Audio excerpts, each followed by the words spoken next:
Hello, friends, welcome to our podcast, and this is episode number 1, which is all about English is really a weird language. So, what do you guys think? Is English a uniquely vibrant? Well, according to me, it's not. English isn't uniquely vibrant or mighty or adaptive, but it really is weirder than pretty much every other language. Now, what do you think? Do English speakers know their language is odd? Well, I guess yes. English speakers know that their language is odd. So, do people settle with learning it non-natively? The oddity that we all perceive most readily is its spelling, which is indeed a nightmare. In countries where English isn't spoken, there is no such thing as a spelling bee competition. For normal language, spelling at least pretends a basic correspondence to the way people pronounce the word, but English is not normal at all.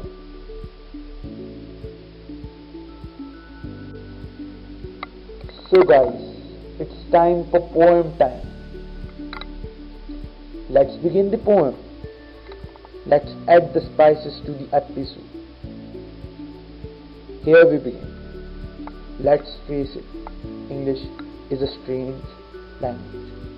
There is no egg in the eggplant, no ham in the hamburger, and neither pine nor apple in the pineapple.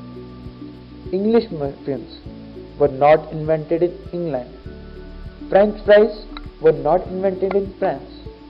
We sometimes take English for granted, but if we examine its paradoxes, we find that quicksand takes you down slowly.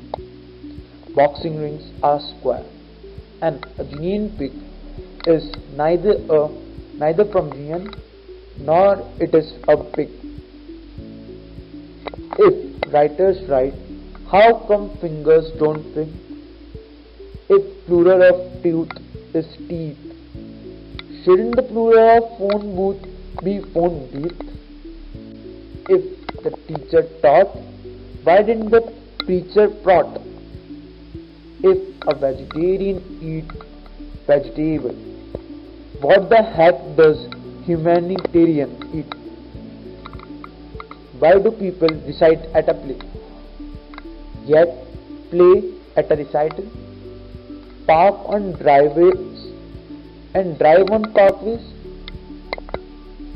You have to marvel at the unique nuance of a language where a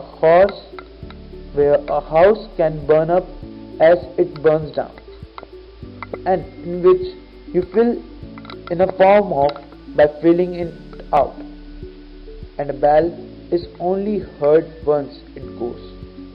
English was invented by people, not computers, and it reflects the creativity of the human race, which of course isn't a race at all. That is why the stars are out, they are visible, but when the light are out, they are invisible. And why it is that when I wind up my watch, it starts, but when I wind up my poem, it ends.